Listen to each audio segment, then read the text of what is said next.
Hey, good afternoon, everybody. It's September 1st, 2024, and we are in the Old Testament book of Daniel. Yes, we are. And we're going to read chapter 2 today. Let's see. Our text starts saying this is the second year of Nebuchadnezzar, which is significant because that's when Daniel went into exile was the first year. So he was under this 3-year apprenticeship, I guess, learning the Chaldean ways, learning magic and astrology and numerology and all the pagan things that the Babylonians did, which was supposed to take 3 years, but in a year there's an interruption. So there's a whole stories about God taking care of the exiles, and we're getting that with what's going on with Daniel. Again, they're trying to groom him to be a pagan magician, but God steps in before that can happen. They were going to give him delicacies and wine and get him fat and drunk, but God stepped in and that didn't happen. And that's what we're seeing. The exiles, so long as they're staying true to God, God is keeping them apart from Babylon.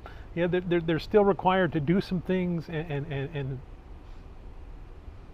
take part in some things, but the really pagan, nasty stuff, God is keeping them from it. In this case, Nebuchadnezzar has a dream. He goes to his sorcerers and magicians and says, I want you to tell me what this dream is. Now, ordinarily, he would tell them what the dream was, and then they would go check their tablets and look and see, oh, well, if you dreamed this and it means this. They were very big on interpreting dreams. And he says, you know what? I'm not going to tell you what the dream is because I know how that works. So you need to tell me what my dream is, and then you need to tell me what it is, what it means, and then I'll believe you. If you can't do that, I'm going to kill all of you. Pretty serious. None of them can do it because how do I know what someone else is dreaming? That's impossible.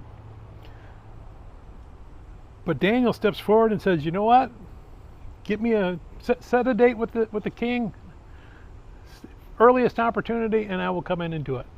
I don't know what it is, but I'm going to come in and do it because I trust that God is going to help me. He's helped me so far. He's going to help us get out of this. And he goes back to his 3 friends and says, okay, we're going to go meet with the king and we're going to tell him his dream. So let's start praying, let's start fasting until God gives us what we're going to tell the king when we get there. And what God gives Daniel to tell the king is the dream. And he explains the dream to him. Dream about a statue with different heads of different materials and chests of different materials, and he runs down and says, okay, these are different kingdoms that are coming after you. Specifically here from the 21st century, we can look and say, okay, it was Nebuchadnezzar was the head, and then we had the Persians and the Medes are going to come and take over his kingdom. Then the Greeks are going to come and take over that kingdom, and then the Romans last take over that kingdom, and then Christ comes and we essentially don't have empires like that anymore. Nebuchadnezzar is so impressed, but Daniel wants him to know, hey, the glory goes to God. Yeah, you're right. All your magicians were right. This is an impossible task. No human being can do this, but God did it for me to give to you so that you understand that he's God. And Nebuchadnezzar says, ooh, I get it. Now, he does not switch to worshiping Yahweh. He's pantheistic, so he believes in lots of gods. So he just says, oh, I'll take Daniel's God and put him right in with all of my gods that I think are really good. In fact, I'll even put Daniel's God a little bit higher than some of my gods. But he's still not a firm believer, but he is at least acknowledging God. And that's pretty much where this section ends. So let's go ahead and we're going to read Daniel chapter 2. Now in the second year of Nebuchadnezzar had dreams, and his spirit was so troubled that his sleep left him. Then the king gave the command to call the magicians, the astrologers, the sorcerers, and the Chaldeans to tell the king his dreams. So they came and they stood before the king, and the king said to them, I have had a dream, and my spirit is anxious to know the dream. Then the Chaldeans spoke to the king in Aramaic, O king, live forever. Tell your servants the dream, and we will give the interpretation. The king answered, and he said to the Chaldeans, my decision is firm. If you do not make known the dream to me and its interpretation, you shall be cut in pieces, and your houses shall be made an ash heap. However, if you tell the dream and its interpretation, you shall receive from me gifts, rewards, and great honor. Therefore tell me the dream and its interpretation. They answered again and said, let the king tell his servants the dream, and we will give its interpretation. The king answered and said, I know for certain that you would gain time, because you see that my decision is firm. If you do not make known the dream to me, there is only one decree for you. for you have agreed to speak lying and corrupt words before me till the time is changed. Therefore tell me the dream, and I shall know that you can give me its interpretation." The Chaldeans answered the king and said, "There is not a man on earth who can tell the king's matter. Therefore no king, lord, or ruler has ever asked such things of any magician, astrologer, or Chaldean. It is a difficult thing that the king requests, and there is no other who can tell it to the king except the gods, whose dwelling is not with flesh." For this reason the king was angry and very furious, and he gave the command to destroy all the wise men of Babylon. So the decree went out, and they began killing the wise men, and they sought Daniel and his companions to kill them. Then with counsel and wisdom Daniel answered Arioch, the captain of the king's guard, who had gone out to kill the wise men of Babylon. He answered and said to Arioch, the king's captain, "Why is the decree from the king so urgent?" Then Arioch made the decision known to Daniel. So Daniel went in, and he asked the king to give him time that he might tell the king the interpretation. Then Daniel went to his house, and he made the decision known to Hananiah, Mishael, and Azariah, his companions, that they might seek mercies from the God of heaven concerning this secret, so that Daniel and his companions might not perish with the rest of the wise men of Babylon. Then the secret was revealed to Daniel in a night vision. So Daniel blessed the God of heaven. Daniel answered and said, "Blessed be the name of God forever and ever, for wisdom and might are his. And he changes the times and the seasons. He removes kings and he raises up kings. He gives wisdom to the wise and knowledge to those who have understanding. He reveals deep and secret things. He knows what is in the darkness, and light dwells with him.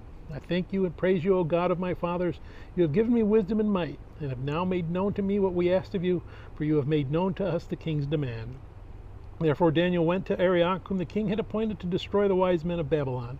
He went and said thus to him, "Do not destroy the wise men of Babylon. Take me before the king, and I will tell the king the interpretation."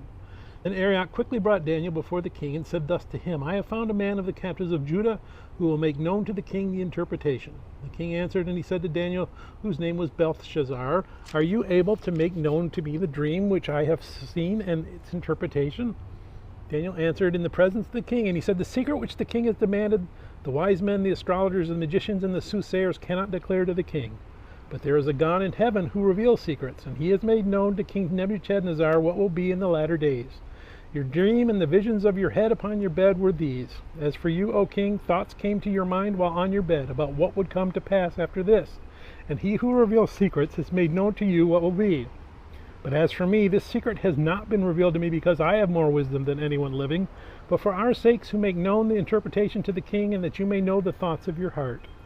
You, O king, were watching, and behold, a great image. This great image this great image, whose splendor was excellent, stood before you, and its form was awesome. This image's head was of fine gold, its chest and arms of silver, its belly and thighs of bronze, its legs of iron, its feet partly of iron and partly of clay.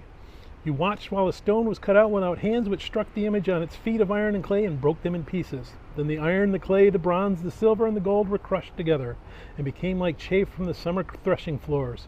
The wind carried them away so that no trace of them was found, and the stone that struck the image became a great mountain and filled the whole earth. This is the dream. Now we will tell the interpretation of it before the king. You, O king, are king of kings, for the God of heaven has given you a kingdom, power, strength, and glory. And wherever the children of men dwell, or the beasts of the field and the birds of the heaven, he has given them into your hands and has made you ruler over them all. You are this head of gold, but after you shall arise another kingdom, inferior to yours, then another, a third kingdom of bronze, which shall rule over all the earth. And the fourth kingdom shall be as strong as iron, inasmuch as iron breaks in pieces and shatters everything, and like iron that crushes, that kingdom will break in pieces and crush all the others.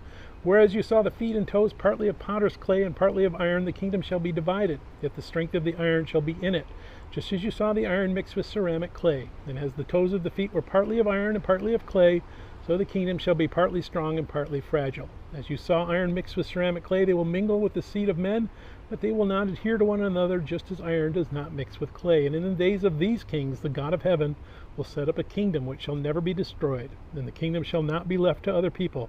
It shall break in pieces and consume all these kingdoms, and it shall stand forever. Inasmuch as you saw that the stone was cut out of the mountain without hands, and that it broke in pieces the iron and the bronze, the clay, the silver, and the gold, the great God has made known to the king what will come to pass after this. The dream is certain, and its interpretation is sure. Then King Nebuchadnezzar fell on his face, prostrate before Daniel, and commanded that they should present an offering and incense to him.